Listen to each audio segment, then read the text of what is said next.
जय भोला मंगल नाम संकीर्तन की जय। संकीर्तन प्रवर्तक श्री चैतन्य महाप्रभु की जय। श्री नित्यानंद प्रभु की जय। विष्णुपाद परमहंस परिव्राजकाचार्य अष्टोत्तर शत श्रीपाद गौरविंद गोस्वामी गुरु महाराज की जय। विष्णुपाद परमहंस परिव्राजकाचार्य अष्टोत्तर शत श्रीपाद अभयचरणविंद भक्ति वेदांत स्वामी श्रील प्रभुपाद जी महाराज की जगद्गुरु श्रील भक्ति सिद्धांत सरस्वती ठाकुर प्रभुपाद जी महाराज की जय। सच्चिदानंद श्री श्री भक्ति विनोद ठाकुर की जय। अनंत कोटि वैष्णव वृंद की जय। नामाचार्य श्री श्री हरिदास ठाकुर की जय। प्रेम से कहो श्री कृष्ण चैतन्य प्रभु नित्यानंद श्री अद्वैत गदाधर शिवासादि श्री गौर भक्त वृंद की जय। श्री श्री गौर निताय श्री श्री कृष्ण बलराम श्री श्री जगन्नाथ बलदेव सुभद्रा महारानी की जय। श्री श्री गौर राधा गोपीनाथ जी की जय। श्री श्री चैतन्य शिक्षाष्टकम की जय। अनंत कोटि वैष्णव वृंद की संवेद गौर भक्त वृंद की हिदाय गौर प्रेमानंदे हरि हरि बोल। ओम ज्ञानं तिमिरान्धस्य ज्ञानञ्जनशलाकया चक्षुरुन्मीलितं येन तस्मै श्रीगुरवे नमः। श्रीचैतन्यमनोभीष्टं स्थापितं येन भूतले स्वयं रूपा कदा मह्यं ददाति स्वपदान्तिकम्। वन्देऽहं श्रीगुरो श्रीयुतपदकमलं श्रीगुरुन् वैष्णवांश श्रीरूपं सग्रजातं सहगुणरघुनाथान्वितं तं सजीवम् साद्वैतं सावधूतं परिजनसहितं कृष्णचैतन्यदेवं श्रीराधाकृष्णपादं सहगुणा ललिता श्रीविशाखान्वितंश्च। नमो विष्णुपदाय कृष्णप्रेष्ठाय भूतले श्रीमते भक्तिवेदान्त स्वामिन्निते नामिने। नमस्ते सरस्वती देवे गौरवाणी प्रचारिणे निर्विशेष शून्यवादी पाश्चात्यदेशतारिणे।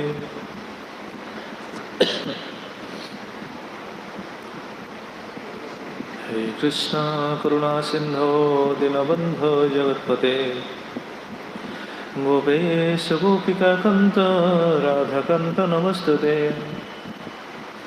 तप्त कंचन गौरंगे राधे वृंदावनेश्वरी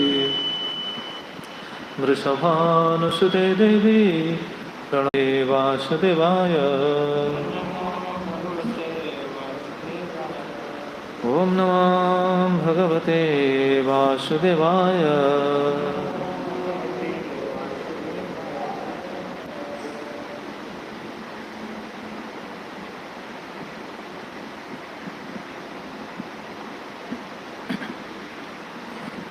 हरे कृष्ण।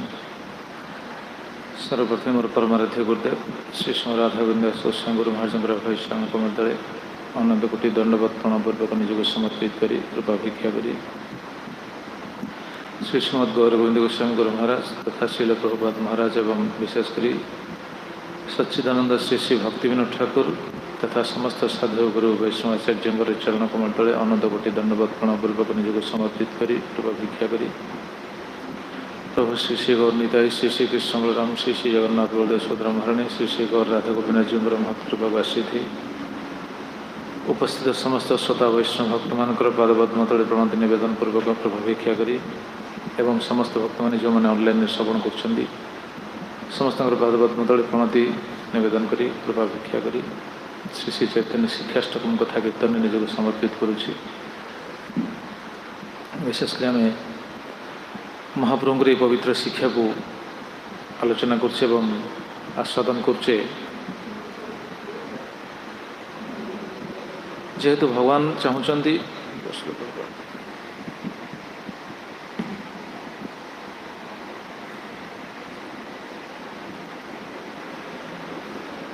भगवान सब समय चाहती जीव मैंने भगवत भक्त हूँ। बारंबार भगवदगीतार भगवान से कथा कहते मन्मना भव मत भक्तो मज्जाजी मांग नमस्कुरु मत कर्म कृत मत परम मत भक्त संग वर्जित। बारंबार बहुत श्लोक भगवान हूँ जीव मान प्रति निर्देश कहले ही अत्युक्त हेबनी, कारण भगवान चाहती समस्ते भक्ति जाचन करंतु भगवत परायण हूँ। भगवान कहीं चाहते भगवान किसी स्वार्थ अच्छी ना, भगवान किसी स्वार्थ नहीं।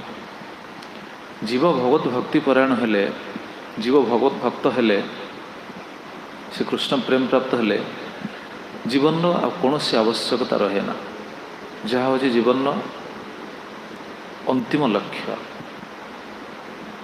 साधारणतः ये अंतिम फल विषय जनसाधारण बुझी पारती ना, कारण समस्ते चतुर्वर्ग फल पर ही लालायित, धर्म अर्थ काम मोक्ष। किंतु भगवान तृतीय स्कंद भागवत में कथा अच्छा, खाली तृतीय स्कंद नहीं बहुत जगह अच्छा भगवान सबकि दवाई समर्थ, धर्म अर्थ काम मोक्ष भगवान दवाई किसी असुविधा नहीं, से दे पारे। किंतु जीव अज्ञतावशत केवल से ही वस्तु ही भगवान को मागे। अरे भगवान तो प्रेम दवाई आसी, भगवान तो प्रेम दे पारे। पंचम पुरुषार्थ कृष्ण प्रेम से भगवान कौन दवाई सी असंभव नुह ना, से दे पारे। किंतु जीव अज्ञतावशत बुझीपारूनी, से प्रेम चाहूनी। प्रेम प्राप्ति है माने जीवन समस्त आवश्यकता पूर्ण हो जाए। जीवन कौन माने अनादि जन्म धरी जीव जो बहिर्मुख होकर रही, तार जो ईप्सित वस्तु कृष्ण प्रेम सेठू जो विच्युत होकर रही, सेटा प्राप्त है जीवन सार्थक हो जाए। किंतु जीव बुझीपारूनी अज्ञतावशत, जीव बुझीपारूनी बोली भगवान जगत को आस, जगत को भगवान बारंबार आसते ये। आप देखिए अर्जुन तांकर स्तुति से कथा कहते, भागवतम प्रथम स्कंद रे सप्तम अध्याय अर्जुन तांकर स्तुति कर, चार्टा स्तुति अच्छी।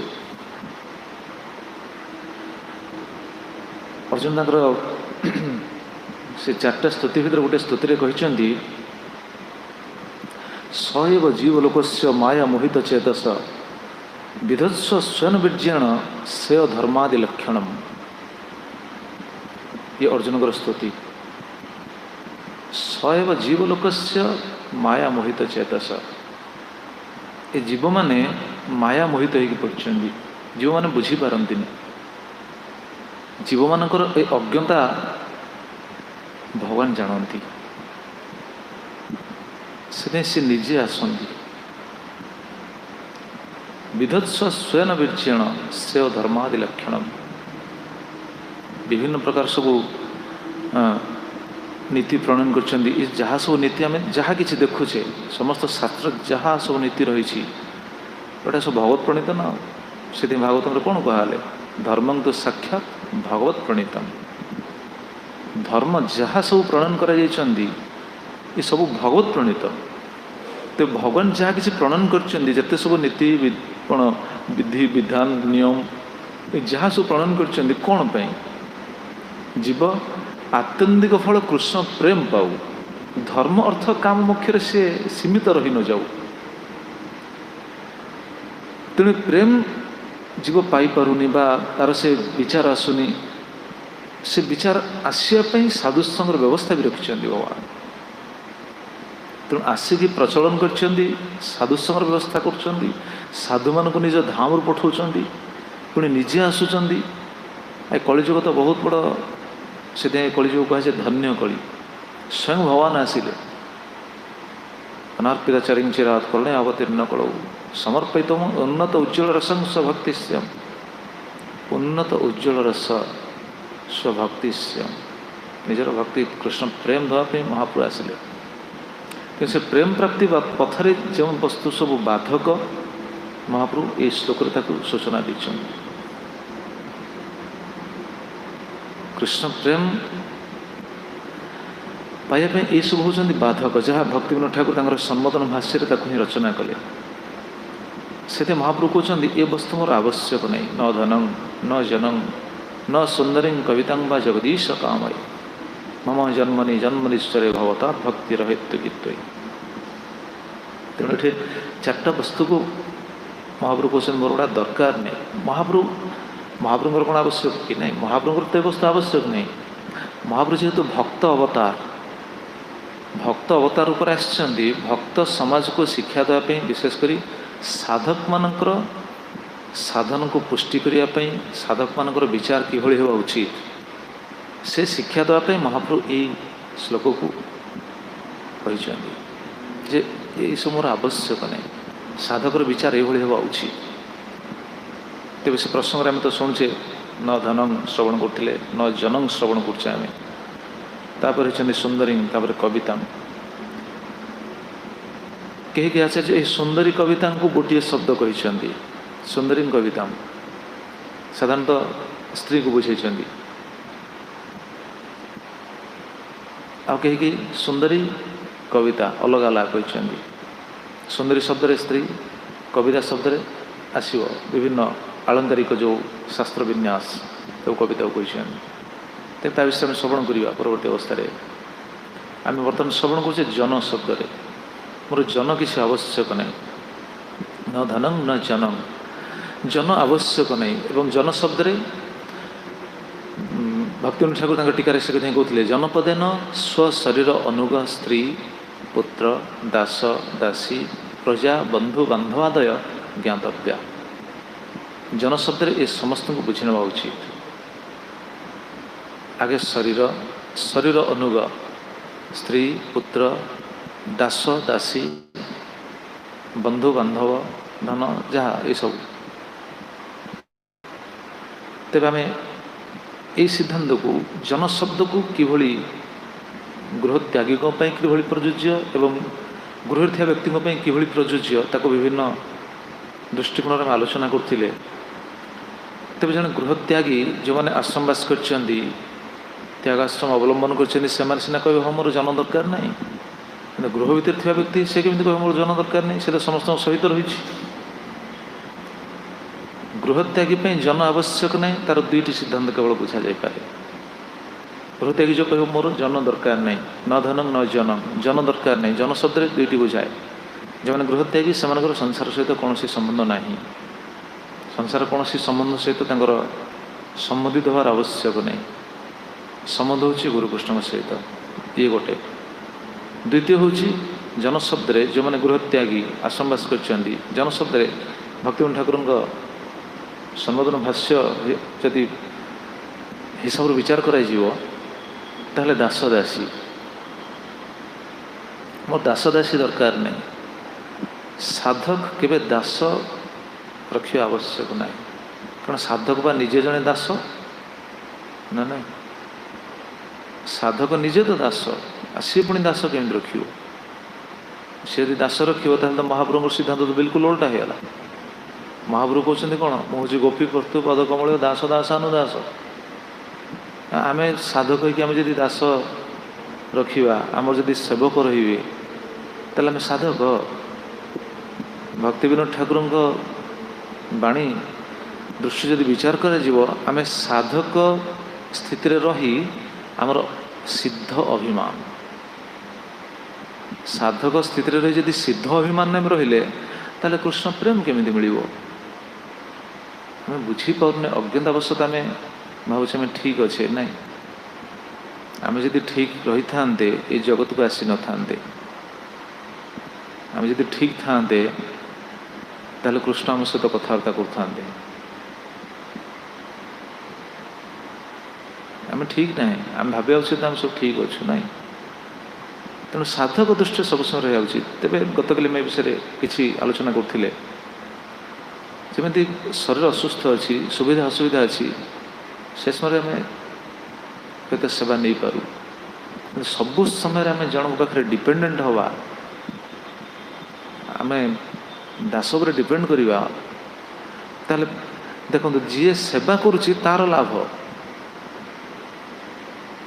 आम जी सेवा करुच्ची जे दास भली से सेवा कला तार लाभ तार क्षति नहीं कहीं कौन लाभ तार कम से कम से वैष्णव सेवार फलटा पाइला से वैष्णव सेवा करुच्ची ना वैष्णव सेवार फल पाइला कि जे सेवा नौ तार क्षति तार भजन यदि ठीक न हो कृष्ण प्रेम बहुत दूर तेणु गृहत्यागी जनशब्द एक कथा आम आलोचना करते ठाकुर जहाँ दास दासी स्वशरीर अनुग स्त्री पुत्र दास दासी बंधु बांधवादय ज्ञातव्या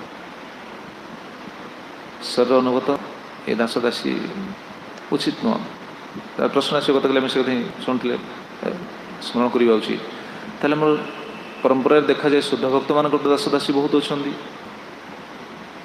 शुद्ध भक्त मान तो बहुत दास दासी सेवा नियंती सेवा नियंती से सेवा नेबा माध्यम रे जीव को करुणा करती करुणा प्रदर्शन करती कृपा करती जीव को सेवार सुजोगटा देखिए कृपा करती आम जीव कौन कृपा कर आम तो निजर कल्याण जाने आम कौन कहार कौन कल्याण कर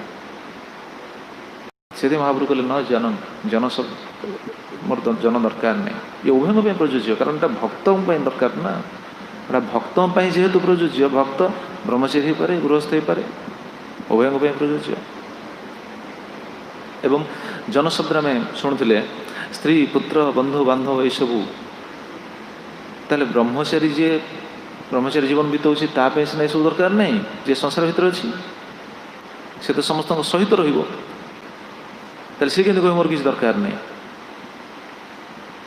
गत काली किसी शुणुले आज से विषय स्पष्टीकरण हे तेणु भक्ति ठाकुर ताको स्पष्ट कहते ना प्रभु मु जदिओ घर भितर अच्छी किंतु आमार सर्वस्व देह गेह अनुचर भाई बंधु द्वारा सुत द्रव्य द्वारा घर से सब हईल सब से सब हईल तब आमी हईनु दास तुमार गृहे तेबे आमी करिवास प्रभु ये समस्ते हेले आपण दास ये भावना जदि न रोची बहुत बड़ क्षति केते क्षति ये सब शुणला पर आप बुझीपारे जे भगवान केते सुंदर शिक्षा देइछन्ती आज शुणी भागवत रे भगवान कौन कहते खाली ये दास दासी जो स्त्री पुत्र कन्या एम सहित आम रहीचे कि प्रति यदि आसक्ति होकर रहा ताले केते बड़ क्षति भगवान कौन कह केते सिद्धांत रही खाली भागवत शुणु अलग शास्त्र भी अच्छी महाभारत अच्छी महाभारत में केते श्लोक पाई महाभारत अच्छी तेबे बाह्य दृष्टि यदि शुणव अरे कौन स्त्री को घृणा करा जाउछि पुत्र को घृणा करा जाउछि कन्या को घृणा करा जाउछि बंधु बांधव घृणा करा जाउछि कहा प्रति आसक्ति हेबानी मत गले शुणुले समस्त भल पाइबा कहा प्रति आसक्ति हेबानी साधारण लोक भी बुझे ताले शास्त्र तो आमको निंदा कर शास्त्र निंदा करती शास्त्र जीव को कृपा करती करुणा करती भगवान जीव को कृपा कर करुणा कर कारण आमर जहाँ दोष रही आमर जहाँ त्रुटि रही सूचना देवे किए भगवान ही देवे ना भगवान केमी देवे भगवान कौन आसी आमको कहे कि आमर कौन भूल रही भगवान कौन आसी आमको कहे ना तुम ये भूल अच्छी तुम्हें ये स्थित रही से सूचना देवाई शास्त्र को प्रणयन कर जीव को सूचना देदेवे आम यही स्थित अच्छे तेणु क्या प्रति आसक्ति हो आवश्यक नहीं स्त्री जनशब्द में शुणे जनशब्द जहाँ किसी शुणुं क्या प्रति आसक्ति हो आवश्यक नहीं ताले समस्त कौन करेंगे कृष्ण पाखे अर्पित करेंगे भक्ति ठाकुर से कहते भक्ति सिद्धांत सरस्वती ठाकुर से कौन कहते गत काली से कथा शुणी कथा विश्राम देते से जदि ये भगवान पाखे समर्पित करके जीवन बीतेबे ताले सी दरिद्र हेले राजाठू भी अधिका सुखी कृष्णार्पित धनगार दारबंधु सुतादय जे परिग्रहवंतोपि सदा निष्किंचन जना कृष्णेन हृतस्थितेन सदा संतुष्टचेतस जे दरिद्रापि प्रायो राजाधिक सुख स्थिता भक्ति सिद्धांत सरस्वती ठाकुर पाणी कृष्णार्पित धन गार दार बंधु सुतादय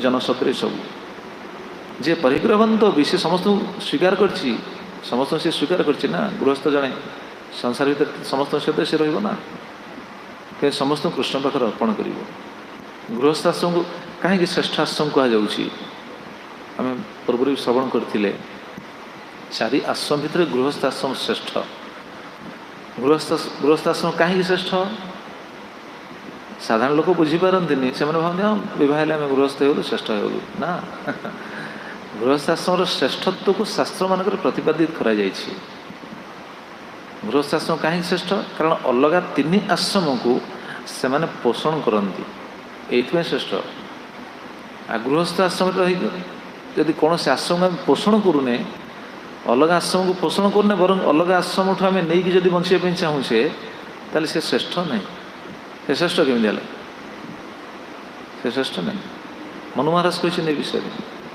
मनुसंहिता ग्रंथ अच्छी मनुसंहिता मनु महाराज कहते यथा वायु समाश्रित्य वर्तन्ते सर्वजन्तव तथा गृहस्थम आश्रित्य वर्तन्ते सर्वाश्रमा देखो नहीं सिद्धांत यथा वायु समाश्रित्य वर्तन्ते सर्वजन्तव जमी वायु उपर सब जीव डिपेंड करता पवन बंद है सब जीव मान अवस्था कौन हम समझते जानते प्रमाण अच्छी ना भागवत में ध्रुव महाराज कठोर तपस्या से वायु बंद करदे देखु समस्ते अतिष्ठ हो गले देवता मैंने अतिष्ठ हो गले भगवान पाखे निवेदन कले भगवान आसी प्रकट है वायु पर समस्त जमी डिपेंडेंट ठीक से भाई गृहस्थ आश्रम पर अलग तीन आश्रम होती निर्भरशील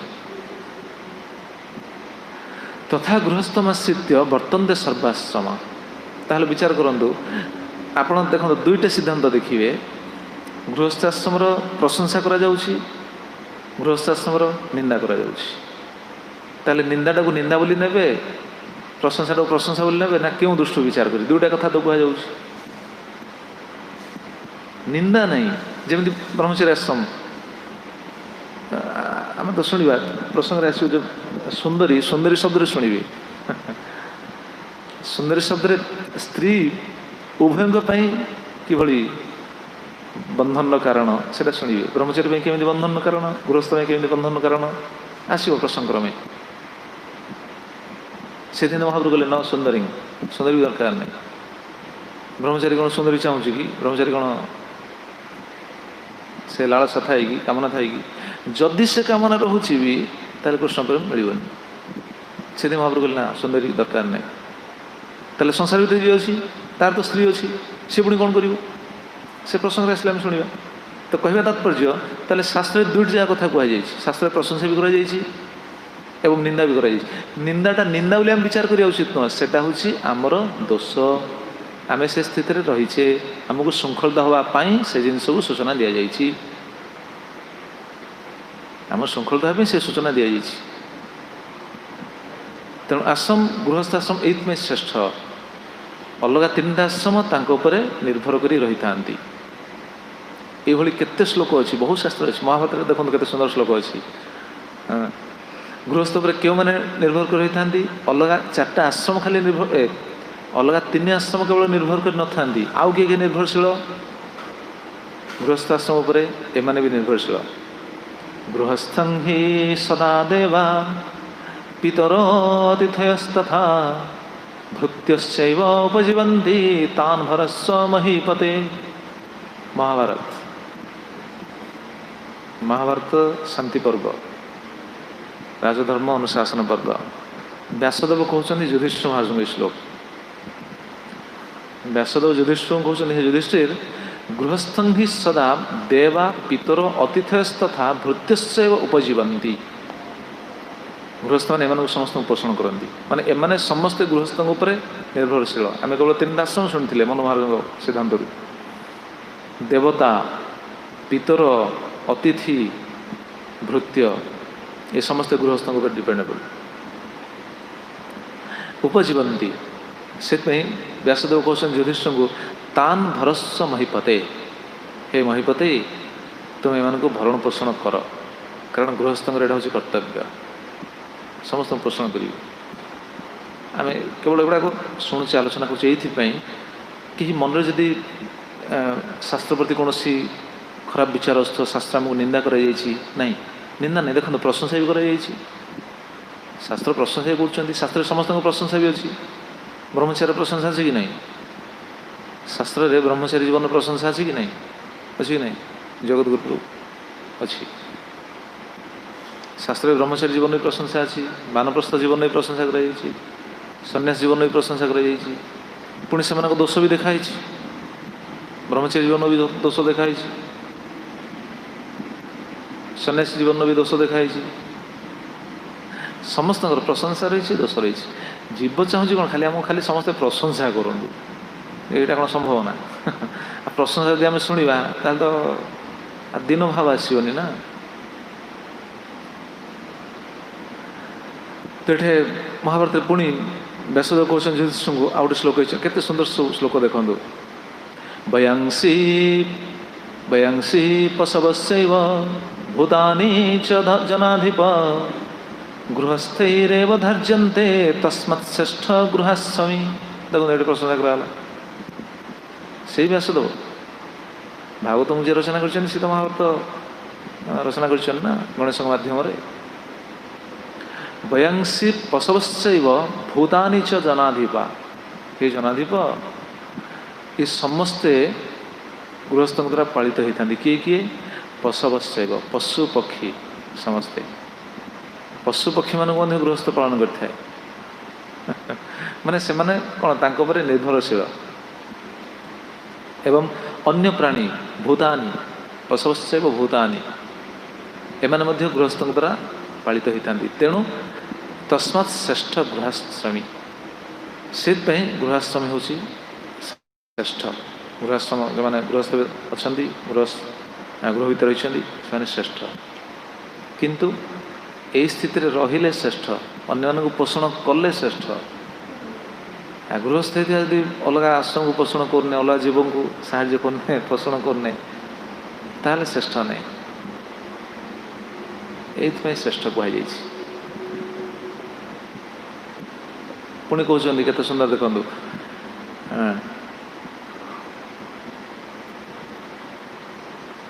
यथा प्रव्रजितो भिक्षु तथैव स्वगृहे वसेत् एवं वृत्ता प्रियदारे संवसन धर्ममप्नुयात्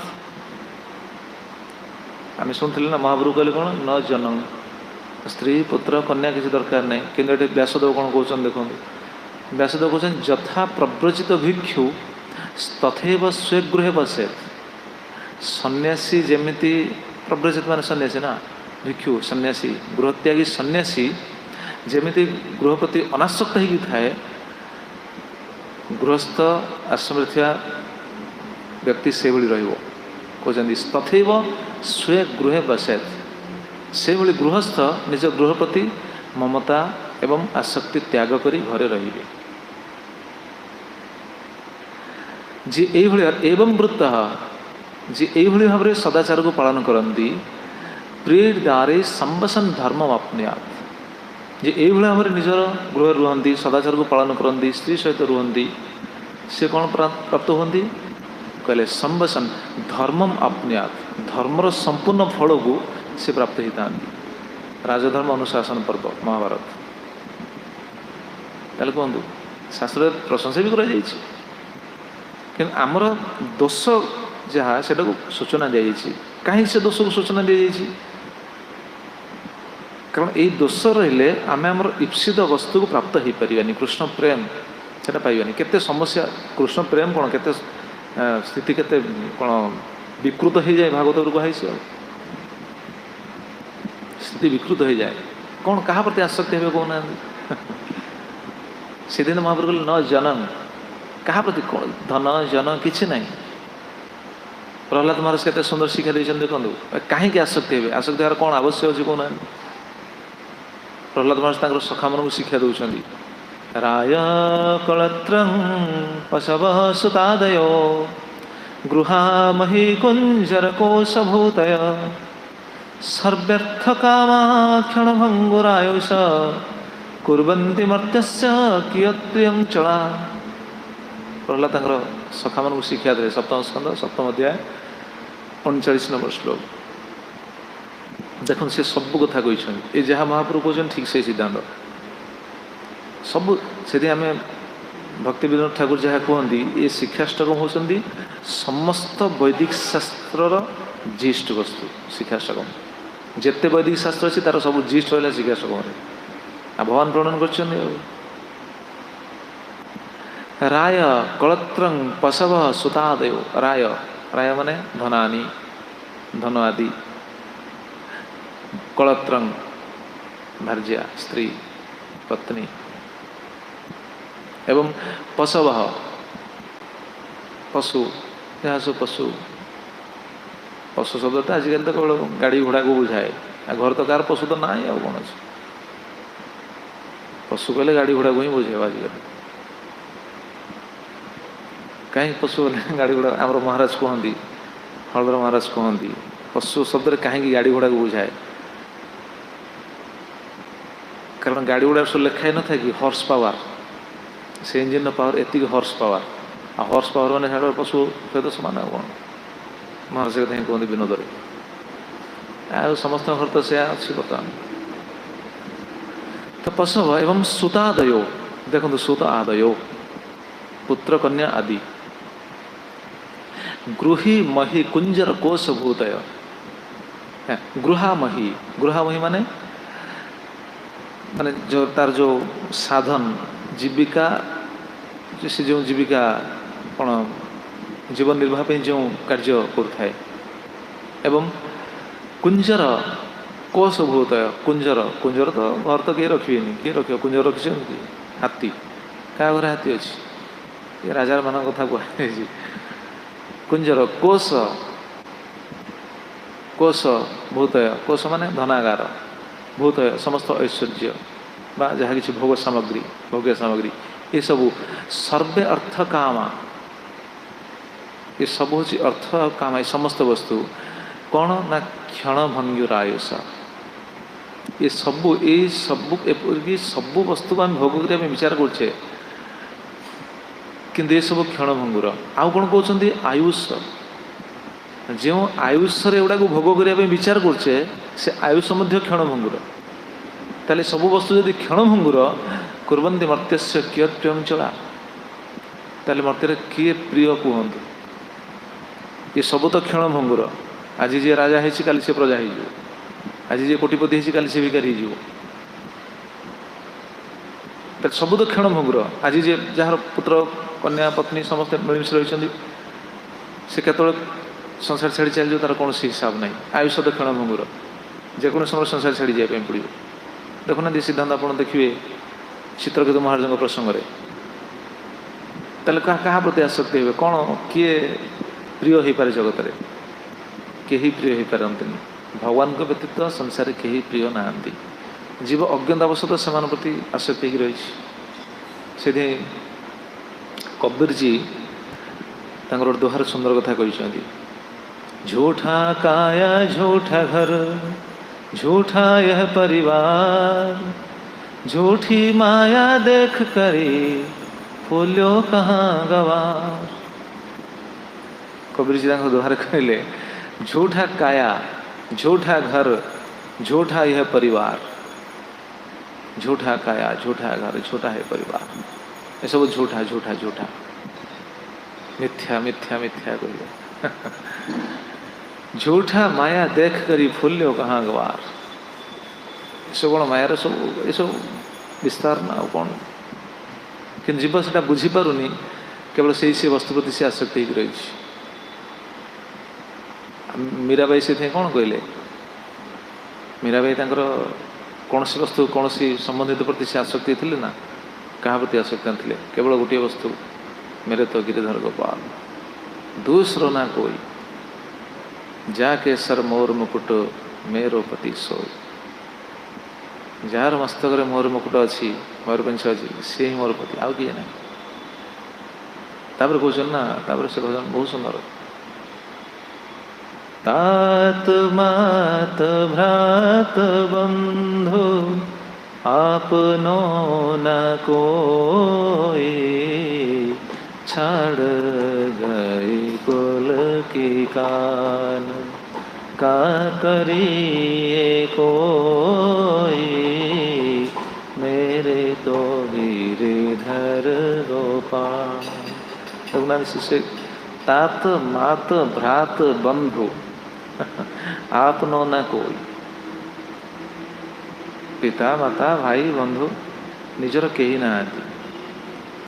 ताले प्रश्न आस कौन समस्त घृणा करवा? संगे संगे प्रश्न मनକୁ ଆସିଯାଇପାରେ, ଆସିବା ଉଚିତ ବି। ତାହେଲେ ଏମାନଙ୍କୁ କ'ଣ ଘୃଣା କରିବା? ନାଇଁ, ଘୃଣା କରିବାନି, ଆସକ୍ତି ହେବାନି। ଏ ପଏଣ୍ଟଟା ହେଉଛି ଏହା। ଆସକ୍ତି ହେବେନି, ସମସ୍ତଙ୍କ ସହିତ ରହିବେ କିନ୍ତୁ କାହା ପ୍ରତି ଆସକ୍ତି ହେବେନି। ଆମେ କ'ଣ ମୀରା ଭାଇ ଭଳିଆ କ'ଣ ସବୁ ଛାଡ଼ିକି ପଳେଇ ପାରିବା ନା? ଯାଇପାରିବାନି। କିନ୍ତୁ ଏଇ ଶିକ୍ଷାଟା ଗ୍ରହଣ କରିବା ଉଚିତ। ଆସକ୍ତି କାହା ସହିତ ହେବାନି। କାହିଁ ଯଦି ଆସକ୍ତି ହେଲେ କ'ଣ କ୍ଷତି? ଯଦି ଆସକ୍ତି ହେଲେ କ'ଣ କ୍ଷତି? ସେଥିପାଇଁ ମହାପ୍ରଭୁ କହୁଛନ୍ତି ନା, ନ ଜନମ ଏବେ ଦରକାର ନାହିଁ ଏଗୁଡ଼ା ପ୍ରେମର ବାଧକ ସବୁ। କାରଣ ସେଇ ବସ୍ତୁ ପାଇଁ ହିଁ ଚିନ୍ତା ରହିବ, ସେଇ ବସ୍ତୁ ପାଇଁ ହିଁ ସବୁ କାର୍ଯ୍ୟ ରହିବ। ଭାଗବତରେ ଦେଖନ୍ତୁ ଭଗବାନ ଶ୍ରୀକୃଷ୍ଣ କ'ଣ କହିଛନ୍ତି ୟା ଉପରେ? କୁଟୁମ୍ବେଷୁ ନ ସଜ୍ଜେତ ନ ପ୍ରମାଦ୍ୟେତ କୁଟୁମ୍ବ୍ୟପି ବିପଶ୍ଚିତ୍ ନ ସ୍ୱରଂ ପଶ୍ୟେତ୍ ଅଦୃଷ୍ଟମ୍ ଅପି ଦୃଷ୍ଟବତ୍।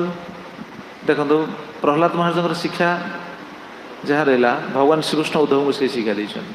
ଏକାଦଶ ସ୍କନ୍ଧ 17 ଅଧ୍ୟାୟ 52 ନମ୍ବର ଶ୍ଲୋକ। କୁଟୁମ୍ବେଷୁ ନ ସଜ୍ଜେତ ନ ପ୍ରମାଦ୍ୟେତ କୁଟୁମ୍ବ୍ୟପି। କୁଟୁମ୍ବେଷୁ ନ ସଜ୍ଜେତ, ଆମେ ସଂସାରରେ ସମସ୍ତଙ୍କ ସହିତ ରହିବା। ମହାପୁରୁଷ କହିଛନ୍ତି, ବିଶେଷ କରି ଗୃହସ୍ଥମାନଙ୍କ ପାଇଁ ଏଇଟା ଆଲୋଚନା ହେଉଛି, ବ୍ରହ୍ମଚାରୀମାନଙ୍କ ପାଇଁ ଆଲୋଚନା ହେଇସାରିଛି। କୁଟୁମ୍ବେଷୁ ନ ସଜ୍ଜେତ, ସଂସାର ଭିତରେ ଆମେ ରହିବେ, ସମସ୍ତଙ୍କ ସହିତ ରହିପାରନ୍ତି କିନ୍ତୁ ଆସକ୍ତି ହେବେନି। ଏବଂ ନ ପ୍ରମାଦ୍ୟେତ କୁଟୁମ୍ବ୍ୟପି, କେବେ ଅହଙ୍କାରୀ ହେବେନି। ମୁଁ ହେଉଛି ସଦ୍ଗୃହସ୍ଥ, ମୁଁ ହେଉଛି ଏହା, ମୋର କୁଟୁମ୍ବ ଅଛି, ମୁଁ ଏମାନଙ୍କ ପାଇଁ ଏହା କରୁଛି ସେୟା କରୁଛି, ଏ ଅହଙ୍କାର ପ୍ରକାଶ କରିବା ଉଚିତ ନୁହଁ। ନ ପ୍ରମାଦ୍ୟେତ। ବିପଶ୍ଚିତ୍ ନସ୍ୱରଂ ପଶ୍ୟେତ୍। ବିପଶ୍ଚିତ୍, ଯେଉଁମାନେ ପ୍ରକୃତିରେ ବୁଦ୍ଧିମାନ ସେମାନେ ଦେଖିପାରନ୍ତି, ସେମାନେ ଆସକ୍ତି ହୁଅନ୍ତିନି। ସେମାନଙ୍କର ଆସକ୍ତି ନଥାଏ। କାହିଁକି ନଥାଏ? ସେ ଦେଖିପାରନ୍ତି। କ'ଣ ଦେଖିପାରନ୍ତି? କ'ଣ ଦେଖିପାରନ୍ତି? ବିପଶ୍ଚିତ୍ ନସ୍ୱରଂ ପଶ୍ୟେତ୍। ଏସବୁ କ୍ଷଣଭଙ୍ଗୁର। ଆଜି କର୍ମଫଳବଶତଃ ମିଶିକି ଗୋଟେ ଜାଗାରେ ଅଛି। ସେ ଚିତ୍ରଗୀତ ପ୍ରସଙ୍ଗରେ ସେ କଥା ନାହିଁ ନା? କ'ଣ ସେ ଶ୍ଲୋକଟା ମୁଁ କହେ ସବୁବେଳେ, ଯଥା ପ୍ରୟାନ୍ତି ସଂଯାନ୍ତି ସ୍ୱତ ବେଗେନ ବାଲୁକା ସଂଯୁଜ୍ୟନ୍ତେ ବିଯୁଜ୍ୟନ୍ତେ ତଥା କାଳେନ ଦେହିନ। ସେ କାଳର ପ୍ରଭାବରେ ସମସ୍ତେ ଆମେ ମିଶିକି ରହିଛେ। ଭାବୁଛେ ମୋର ପୁତ୍ର, ମୋର ସ୍ତ୍ରୀ, ମୋର କନ୍ୟା, ମୋର ଘର, ମୋର ଜମିବାଡ଼ି, ଏସବୁ ବିଚାର କରୁଛେ। ଖାଲି ମୋର ବିଚାର କରୁଛେ। ଏ କାଳର ପ୍ରଭାବରେ ଆମ ସହିତ ସେସବୁ ଜିନିଷ ମିଶିଛି, ପୁଣି ଚାଲିଯିବ, ତାର କୌଣସି ହିସାବ ନାହିଁ। ଗୁରୁଦେବ ସେ କଥା ହିଁ କୁହନ୍ତିନି? ମୁଁ ସେ ଶ୍ଲୋକଟା ପୂର୍ବରୁ ଆମର ଆଲୋଚନା ହେଇଥିଲା, କହିଥିଲି। ଗଙ୍ଗାୟାମ ଅପି ବାଲୁକା, ଗଙ୍ଗାରେ କେତେ ବାଲି ଅଛନ୍ତି, ଗଙ୍ଗାରେ କେତେ ବାଲି ରହିଛନ୍ତି। ଆମର ସେଭଳି କେତେ ସମ୍ବନ୍ଧ ଆମେ ଛାଡ଼ି ଆସିଛେ ପ୍ରତି ଜନ୍ମରେ। କେତେ ଜନ୍ମ ଆମେ ବିତେଇଛେ? ପ୍ରଶ୍ନ ଯଦି ପଚରାଯାଏ ଆମକୁ, ଆମେ କ'ଣ କହିବା? ତାର ଉତ୍ତର କ'ଣ? କେତେ ଜନ୍ମ ଆମର ପୂର୍ବରୁ ବିତିଛି, କିଛି ହିସାବ ଅଛି ନା? ହିସାବ ଅଛି ଗତି ହେବା? ସେଇଦିନ ମହାପ୍ରଭୁ ଶିକ୍ଷା ଦେଲେ ସନାତନ ଗୋସ୍ୱାମୀ, କ'ଣ ଅନାଦି କାଳରୁ ଆମେ ଜନ୍ମ କ'ଣ ବିତେଇ କେତେ ସ୍ୱର ପାଇ ଆସିছে। ଆଚ୍ଛା, ଯେଉଁ ସ୍ୱର ପାଉଛେ ସେ ସ୍ୱରର ପୁଣି ସମ୍ବନ୍ଧ ରହିଛି କି ନାହିଁ? ସେ ସ୍ୱରର ସମ୍ବନ୍ଧ ରହିଛି। ତ ଏଇ ସମ୍ବନ୍ଧକୁ ଗୁରୁଦେବ ସେ ଶ୍ଲୋକରେ କୁହନ୍ତି, ଗଙ୍ଗାୟାମ ଅପି ବାଲୁକା, ଗଙ୍ଗାରେ ସେତେ ବାଲି ନଥିବ ଆମେ ଯେତେ କ'ଣ ସମ୍ବନ୍ଧ ବିତେଇ ଆସିଛେ, ଛାଡ଼ି ଆସିଛେ। କାହା ପ୍ରତି ଆସକ୍ତି ହେବ? ଏ ଆସକ୍ତି ଯୋଗୁଁ ତ ବନ୍ଧନରେ ପଡ଼ିଛେ, ସଂସାରରେ ପଡ଼ିଛେ। ସେ କଥା ଏଇଠି କହୁଛନ୍ତି। ନସ୍ୱରଂ ପଶ୍ୟେତ୍ ଅଦୃଷ୍ଟମ୍ ଅପି ଦୃଷ୍ଟବତ୍। ଭବିଷ୍ୟତରେ ଯେଉଁ ଆମେ ଯାହା ବର୍ତ୍ତମାନ ସୁଖ ପାଉଛେ, ଭବିଷ୍ୟତରେ ଯେଉଁ ସୁଖ ପାଇବା ପାଇଁ କାମନା ଅଛି, ଯୋଜନା ଅଛି, ସେଇଟା ମଧ୍ୟ ବିଚାର କରୁଛେ, ଏଇଟା ହେଉଛି ନଶ୍ୱର, ଏ ହେଉଛି ସବୁ କ୍ଷଣସ୍ଥାୟୀ। ସେଥିପାଇଁ କାହା ପ୍ରତି ଆସକ୍ତି ହେବେ। ସେଥିପାଇଁ କ'ଣ କରିବେ? ତାହେଲେ ଗୃହରେ ରହିବେ କେମିତି? ଏଇଟା କିଛି ଦରକାର ନାହିଁ। ଯେଉଁ ବିଚାର କରିବେ କେମିତି ରହିବେ, ଭଗବାନ ଶିକ୍ଷା ଦେଉଛନ୍ତି। କେମିତି ରହିବେ? ଅତିଥି ଭଳି। ଏସବୁକୁ ବିଚାର କରିବେ କେମିତି? ପୁଣି କହିଛନ୍ତି ନା, ପୁତ୍ର ଦାରାପ୍ତ ବନ୍ଧୁନା ସଙ୍ଗମ ପନ୍ଥ ସଙ୍ଗମ ଅନୁଦେହ ବ୍ୟନ୍ତେତେ ସ୍ୱପ୍ନ ନିଦ୍ରାଲୋକ ଯଥା।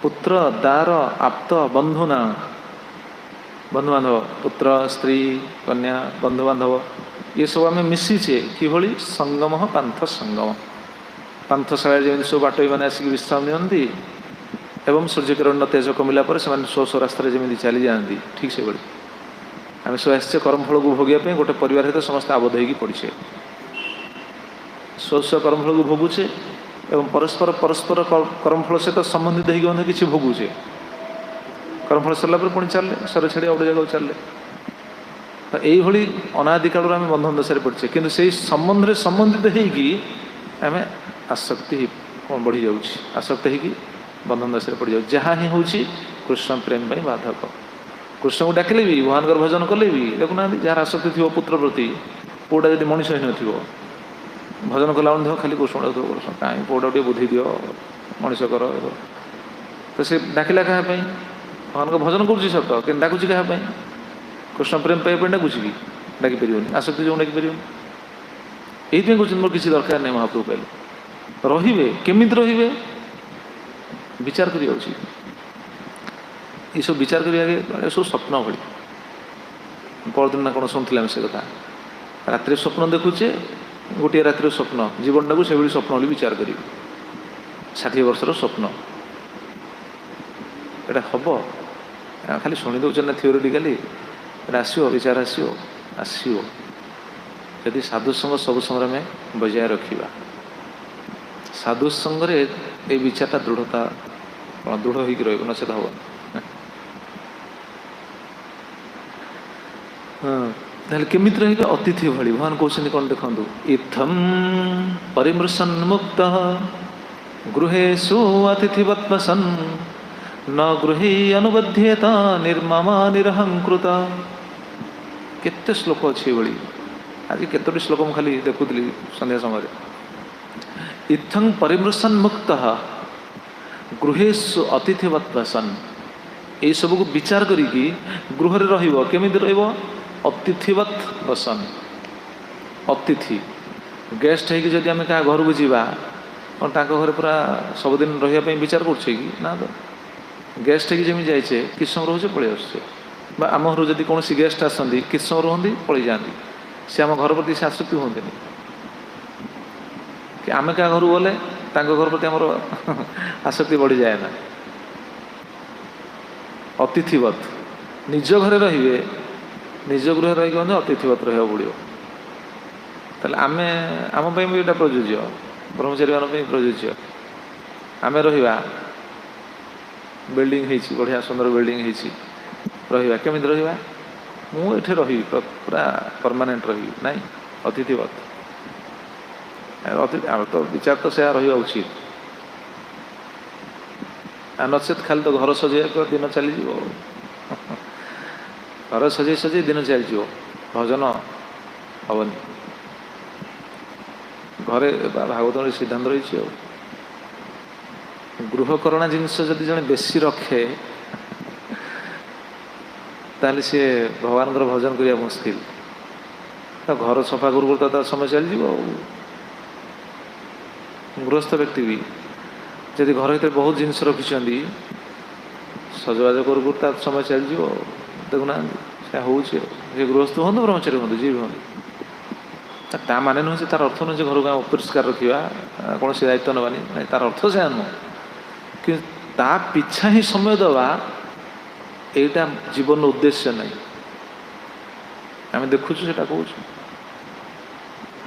ता पिछा ही समय दवा भजन साधन सेटा कार्य नहीं से नीति श्लोक से कथा कहुए कौन से श्लोकटा कोटे काम छाड़ हरिभजन कर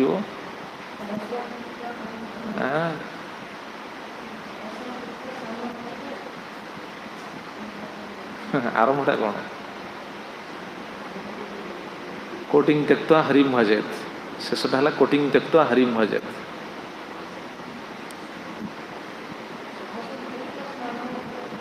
आरंभटा कहना से आरंभ नुह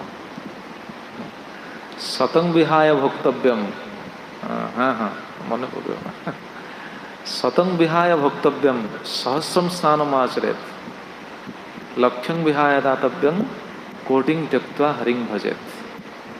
गोटे काम थिले हरिभजन आगे करियो।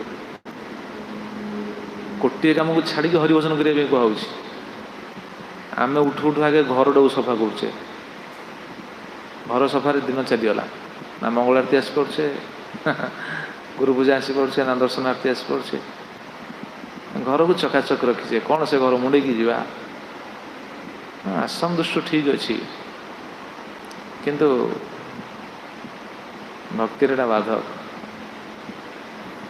घर को पवित्र करिए मना नहीं घर को शुद्ध रखिए परिष्कार रखिए ठीक अच्छे अपरिष्कार करने कह जाऊनि ता पिछा समय जी दि जाऊँगी से हरिभजन दिज्व आम अधघंटे घर को सफा करने समय देले जब अधघंटे जी हरिभजन करवा मोटा अनुभव कहूँ कारण आम तो अच्छु जो आसम परिवेश तो सफा करा पड़े ना बाध्य सफा नकल तो अपरिष्कार हो अपरिष्कार है कौन निजे ताहित रही भल लगे भल लगे कि से समय जो दि जाए सफा करने से समय हरिभजन हो पारता कि नहीं से समय तो नष्ट है तेणु केते सतर्क अवलंबन करने आवश्यक कहले सब दोष बहुत जिनस अच्छी कह आवश्यक बोली केवल कहे तेणु सब गोटे काम छाड़ी हरिभजन करने आवश्यक प्रथम नचेत सब से कथा कहले इत्थं परिमर्शन मुक्त गृहेशु अतिथिवत बसन अतिथि भली रही गृह अतिथि से आमर जो मैंने प्रचार बुलंदी से ही समस्ते अनुभव करें संकीर्तन बस आम बुलंदी जो रही अतिथि भाया नहीं अतिथि भाया ना गोटे राति रही बास उठाओ पुणी जाजापर जीवन आम तो अनुभव अच्छी आम तो जो मैंने संकीर्तन जाइए से अनुभव थी अतिथि भाई जीवन आज राति ये रही बास उठी पुणी आउ गोटे जगह आम तो एमती जगह रहीचु आप विश्वास करेनि तरुण रोते गोटे जगह श्मशान पाखे जा रही माने से एरिया टाक कहीं जाती राति भय करनी से अंचल लोक कौ जगह उदयगिरी ना जी उदयगिरी बर्तमान से जनबसति हो सारा श्मशानटा अच्छी पाखे गोटे शिव मंदिर अच्छी कड़े नहीं सुविधा से जा रही तरुण रोते कहला भल तो आमर गुरु भाई अच्छा आम निज लोक अच्छा चिंता नहीं बोले हाँ ठीक कथा सन्ध्या सेपटू कहीं जाती कहवा तात्पर्य ये जीवन ही ठीक गोटे जगह रहा तो आमर गोसाई मैंने कहीं गछमूल प्रति गछमूल गोटे गोटे दिन रोते कहीं आसक्ति को छाड़िया मानुचे आम से हो पारानी गुड़ाक शुणिले भी अड़ुआ लगिपे कि आसक्ति तो छाड़ा उचित नचेत लाभ ताने नुह मुझा कह तात्पर्य नुह ब्रह्मचर्य सफा कर बिल्डिंग रूम सफा कर एक मुझे सफा सुतरा रखा उचित कि प्रति बेस आसक्ति हवा उचित नुह गृहस्थ घर प्रति सेमती आसक्ति होती से इत्थं परिमर्शन मुक्त गृहेशु अतिथिवत बसन न गृही अनुबध्यत निर्मम निरहंकृत गृह के अनुबध्यत न अनुबध्यत गृह भर बंदी हवा उचित नुह आ निर्मम निरहंकृत निर्मम केवे स्वामित्व भाव विचार रखा उचित नुह मु घर कर्ता मु सब करुँच मुझे ये भाव रखा उचित नुह आ निरहंकृत मिथ्या अहंकार शून्य है कि स्वामित्व भाव को त्याग करी गृह रे अतिथि भली रहिबे तेबे ये भावटा पुष्ट हम न जन नचेत हेनी महा भगवान तो कहते एमती कि सन्यास सन्ध्या नहीं गले चलो कहते कर्म भी गृह मेधि इष्टमामेव भक्तिमान तिष्ठेत वनं वा उपविशेत प्रजावान वा परिव्रजेत से व्यक्ति जे गृह रही निजर समस्त दायित्व कर भगवान सहित युक्त होती भगवान पूजा करेव भक्तिमान इष्ट मामेव भक्तिमान ये सब भगवान श्रीकृष्ण कहते भागवतम एकादश खंड जी भगवान पूजा कर मोर पूजा कर भगवान कहते मामेव मोर पूजा कर मोर भक्ति करछि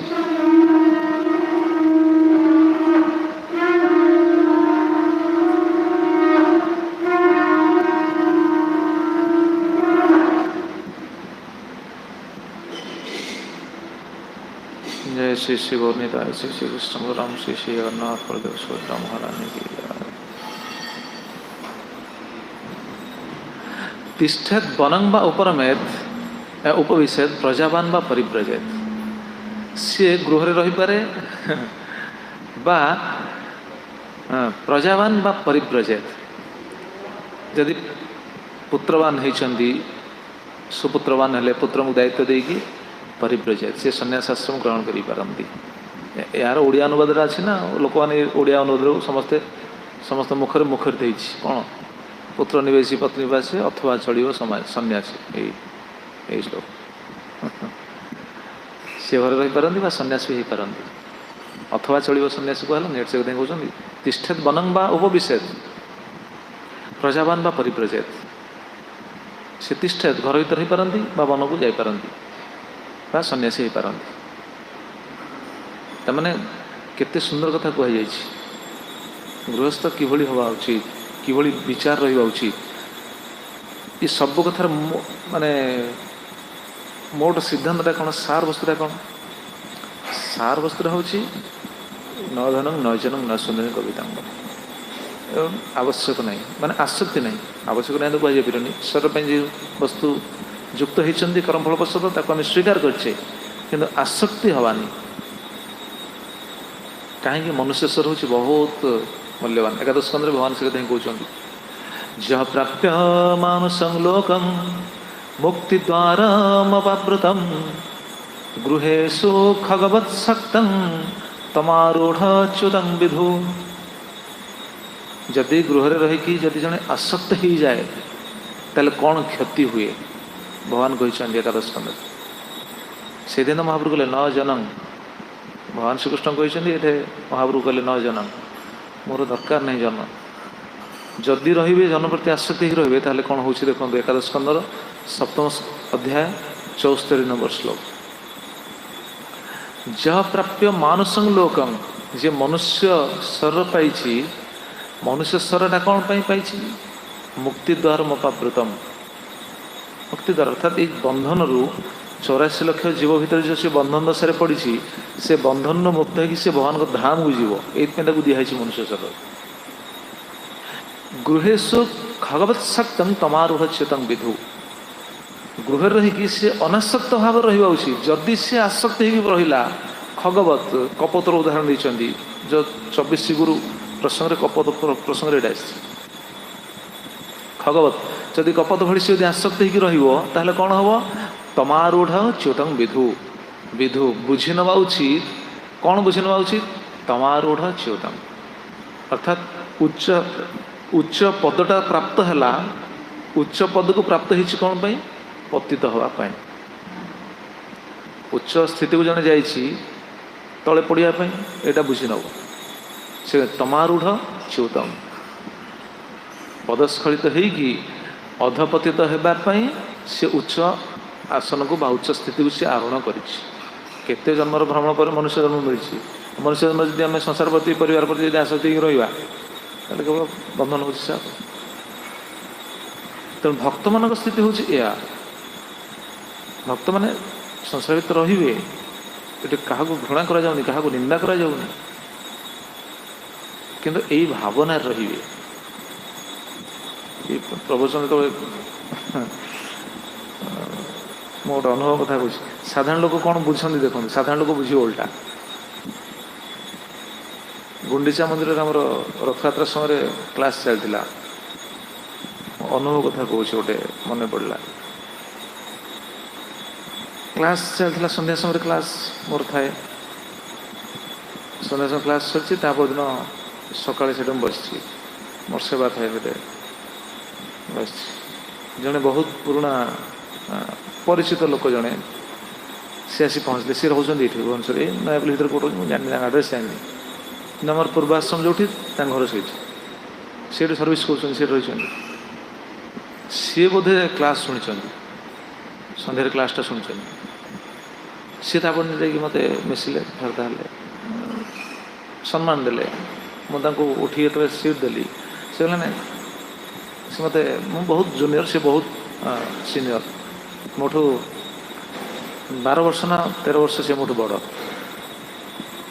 ସେ କହିଲେ ନା ତୁ ମୋତେ ଆସନ ଦେନି, ବର୍ତ୍ତମାନ ଆମେ ତୋତେ ଆସନ ଦେବା ଆବଶ୍ୟକ। ସେ ମୋତେ ବୁଝେଇଲେ। ମୋର ଠିକ୍ ଅଛି ବସନ୍ତୁ ଆପଣ, ମୁଁ ତାଙ୍କୁ ବସାଇବା ପାଇଁ ଦେଲି। ସିଏ ମୋତେ ଏମିତି କହିଲେ, ମୁଁ ତାଙ୍କୁ ବସେଇଲି ତଥାପି। ତ ଆଉ ଗୋଟେ ଚେୟାର ଆଣି ବସିଲୁ, 2 ଜଣ ଯାକ ବସିଲୁ। ବହୁତ ସମୟ ଆଲୋଚନା ହେଲା ପରେ ସିଏ ଏଇସବୁ ଜିନିଷକୁ ପଚାରିଲେ। କହିଲେ ଦେଖ ତୁମେ ତ ଠିକ୍ କଥା କହୁଛ, ସେ ମୋତେ ତୁ ତା କରନ୍ତି, ତୁ ତ ଠିକ୍ କଥା କହୁଛୁ, ତୁ ଯେଉଁ ଶିକ୍ଷା ଦେଉଛୁ, ଯଦି ତୁମ ଭଳି ଯୁବକମାନେ ଯଦି ଏଇଭଳି ଉନ୍ନତ ବିଚାର ବିଶିଷ୍ଟ ଯୁବକମାନେ ଯଦି ସମସ୍ତେ ବାବାଜୀ ହେଇଯିବେ, ତାହେଲେ ସଦ୍ଗୃହସ୍ଥ ହେବ କିଏ? ତାଙ୍କୁ କ'ଣ ଆପଣ ଶିକ୍ଷା ଦେବେ କହିଲେ? ମାନେ ତାଙ୍କର କହିବା ତାତ୍ପର୍ଯ୍ୟ କ'ଣ ଜାଣିଛ ନା? ତାଙ୍କ କହିବା ତାତ୍ପର୍ଯ୍ୟ ତୁମେ ମଧ୍ୟ ସବୁ ଗୃହସ୍ଥ ହେଇକି ଏମିତି ଶିକ୍ଷା ଦିଅ, ଆଚରଣ କରି ଶିକ୍ଷା ଦିଅ। ସେ କହିବା ତାତ୍ପର୍ଯ୍ୟ ହେଉଛି ସେ ତୁ ଯାହା କହୁଛ ଠିକ୍, କିନ୍ତୁ ଆସକ୍ତି ହେବନି ସେ ହେବନି ସବୁ ଠିକ୍। ତାହେଲେ ଯଦି ସମସ୍ତେ ଏଇଭଳି ଯଦି ବିଚାରବାନ ବ୍ୟକ୍ତିମାନେ ଯଦି ସମସ୍ତେ ବାବାଜୀ ହେଇଯିବେ, ସଂସାର ତ ବନ୍ଦ ହେଇଯିବ। ତୁମେ ଏଭଳି ଶିକ୍ଷା ଦେବା ଉଚିତ, ଏଭଳି କରିକି ଶିକ୍ଷା ଦେବା ଉଚିତ। ଦେଖ କହିବା ତାତ୍ପର୍ଯ୍ୟ ସାଧାରଣ ଲୋକଙ୍କର ବିଚାରଟା ହେଉଛି ଏହା, ସେମାନେ ବୁଝିବେ ଏହା। ତୁମେ ତ କହୁଛ ଆସିକି କର। ତା ମାନେ କ'ଣ? ନାରଦ ମୁନି ଯେଉଁ ଶିକ୍ଷା ଦେଇଛନ୍ତି ଯୁଧିଷ୍ଠିର ମହାରାଜଙ୍କୁ, ତାହେଲେ ଯୁଧିଷ୍ଠିର ମହାରାଜ ସେଇଟା କହିବେ ନା ନାରଦ ମୁନିକୁ, ନାରଦ ମୁନି ତୁମେ ତ କହିଲ ଏତେ କଥା, ତୁମେ ଆସି ଗୃହସ୍ଥି ସବୁ କରିକି ଦେଖାଅ। ତାମାନେ କ'ଣ ନାରଦ ମୁନି କ'ଣ ଏଇଟା କହିଲେ ବୋଲି ସେ ଯାଇକି ସେଇଟା କରିକି ଦେଖେଇବେ ନା? ସାଧାରଣ ଲୋକ ଏଇଟା ହିଁ ବିଚାର କରନ୍ତି। ଆମେ ଯେଉଁ ସ୍ଥିତିରେ ଅଛେ, ଆମ ପାଇଁ ଶୃଙ୍ଖଳତା ପାଇଁ ଭଗବାନ ଶିକ୍ଷା ଦେଇଛନ୍ତି। ଯେମିତି ବ୍ରହ୍ମଚାରୀ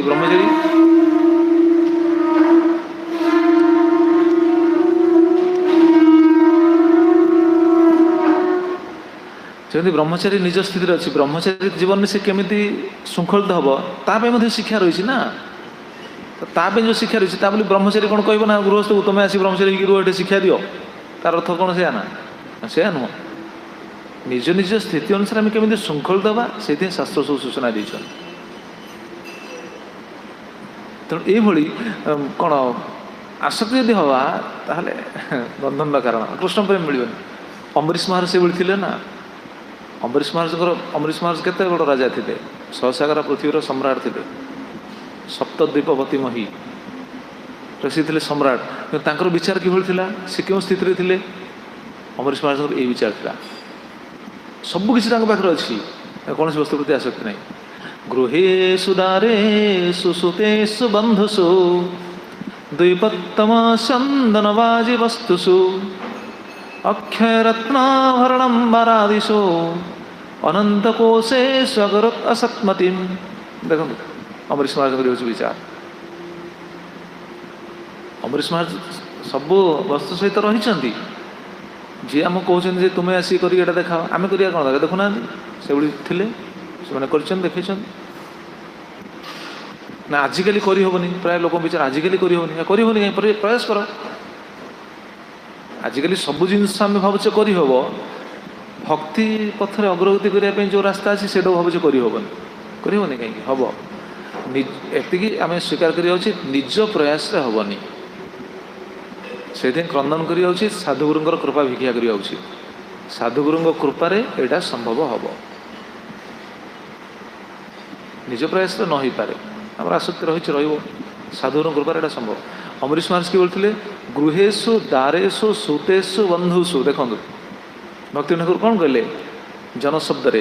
ଏସବୁ କଥା କହିଛନ୍ତି କି ନାହିଁ? ସ୍ୱଶରୀର ଅନୁଗ, ସ୍ତ୍ରୀ, ଦାର, ପୁତ୍ର, ସୁତ, ଆଉ କ'ଣ ଦାସ ଦାସୀ, ବନ୍ଧୁ ବାନ୍ଧବ ଆଦୟ। ଦେଖନ୍ତୁ ଅମ୍ବରୀଶ ମହାରାଜଙ୍କ ସେଇ ବିଚାର। ଏସବୁ ଥାଇକି ମଧ୍ୟ କୌଣସି ଆସକ୍ତି ନାହିଁ। ଗୃହେଷୁ ଦାରେଷୁ ସୁତେଷୁ ବନ୍ଧୁଷୁ ଏବଂ ଦ୍ୱିପୋତ୍ତମ, ଯେଉଁ ହସ୍ତି ଆଦି ଯାହା ସବୁ ରହିଥିଲେ, ଚନ୍ଦନ ବାଜି ବସ୍ତୁଷୁ।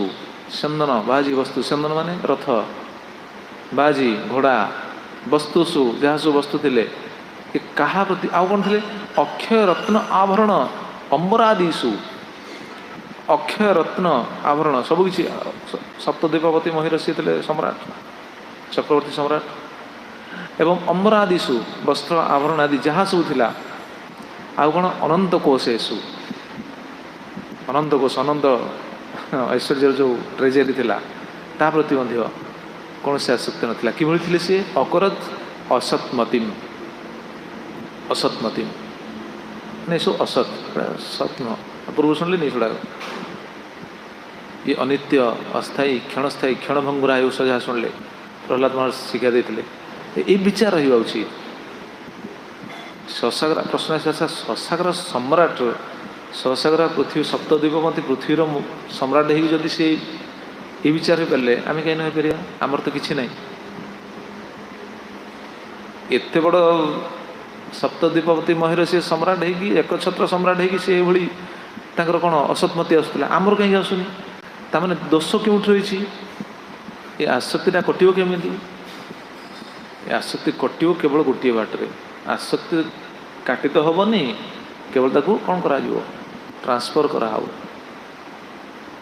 ट्रांसफर कर आड़ को भगवान आड़ को संसार आड़ को रही भगवान आड़ को ट्रांसफर हम महाराज से कहते साधुंर कम है से साधु मैंने कौन करती आमर मुख जो संसार आड़ को अच्छी से भगवान कथा कीर्तन कर बहुत आसक्ति बढ़े मुखटा को बदलैबे संसार रू भगवान आड़ को मुख को बदलैबे यहाँ हूँ साधु मान बिजनेस एवं जो भक्ति रे जड़े उच्च स्थिति को जाए से तार ये विचारटा आसे से समय तार ए संसार सब वस्तु प्रति आसक्ति धीरे धीरे कटे देखुना सिद्धांत रहा से भागवत भक्ति जोग तदनुगा तत्व ज्ञान स्फुरे भक्ति जोग तदनुगा तत्व ज्ञान स्फुरे विषय वैराग्य तिने गढ़े एकाथरे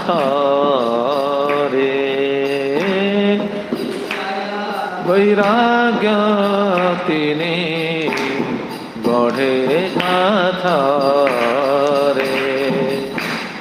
भोजन करन्ते लोक यथा प्रतिग्रासे भोजन करन्ते लोक यथा प्रतिग्रासे तुष्टि पुष्टि पाए पुणे क्षुधा को विनाशे तुष्टि पुष्टि पाए पुणे क्षुधा को विनाशे एई रूपे कृष्ण पद भजु भजु चित्ते एई रूपे कृष्ण पद भजु भजु चित्ते विषय वैराग्य होए भक्ति साधन्ते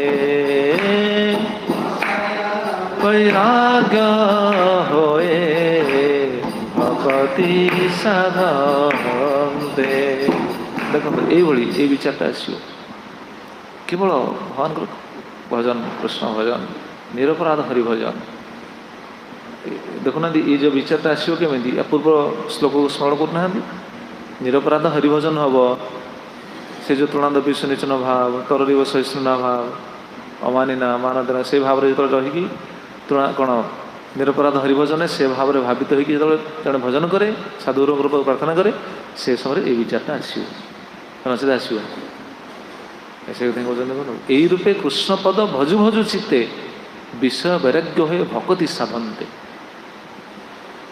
कृष्ण पद तुम भजन करी विषय प्रति वैराग्य आसो ताले विचार करना आम तो भजन करुचे केते वर्ष होलानी आम भजन करुचे भजन पत्र रही वैराग्य आसूची ना कौन सी वस्तु प्रति आमर कौन गोटे क्षणभंगुर विचार आसूची ना ना भक्ति जोग तदनुक तत्वज्ञान स्फुरे केते सुंदर ये भगवताचार्य आमर रघुनाथ कृष्ण प्रेम तरंगिणी से रचना कर भक्ति जोग तदनुग तत्वज्ञान स्फुरे भक्त तदनुग तत्वज्ञान स्फुरित हो तदनुग भक्तिर अनुग तत्वज्ञान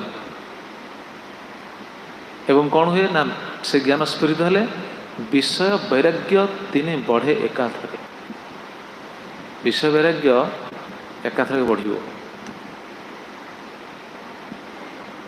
केमी बढ़ कहते जमी भोजन कले भागवत से श्लोक नहीं ना एकादश स्कंद द्वितीय अध्याय 42 नंबर श्लोक देख तार अर्थटा या